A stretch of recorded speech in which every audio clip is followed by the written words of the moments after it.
I was asked and given the honor of talking about Matthew 21, verses 20 through 27.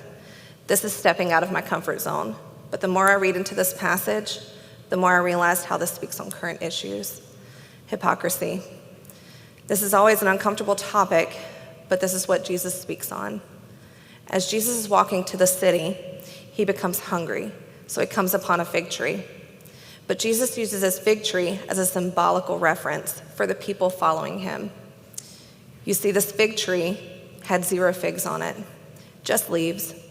So he casts a curse on this fig tree and tells it it will no longer bear fruit. So this tree withers away. This part is important because in John 15, Jesus speaks, "I am the true vine, and my Father is the gardener. He cuts off every branch in me that does not bear fruit, while every branch that does bear fruit, he prunes and becomes more fruitful. No branch can bear fruit by itself. It must remain in the vine. Neither can you bear fruit unless you remain in me. Apart from me, you can do nothing. If you do not remain in me, you are like a branch that is thrown away and withers. But if you remain in me and my words remain in you, ask whatever you wish, and it will be done for you. Without the figs on the tree is nothing. Without God, we are nothing." His expectations from people who claim to follow God and believe in God are often disappointed.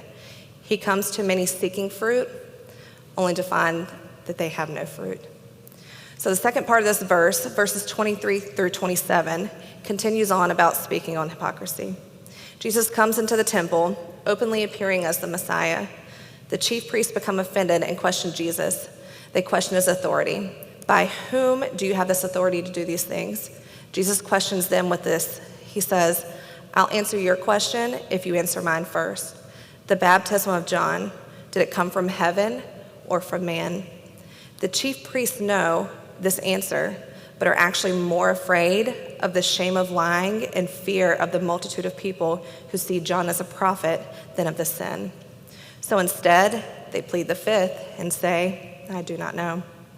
Much like in this world today, many worry about what is considered acceptable to phase and to please others in that moment, even if it comes down to denying what we know as Christians to be truth, just to fit in.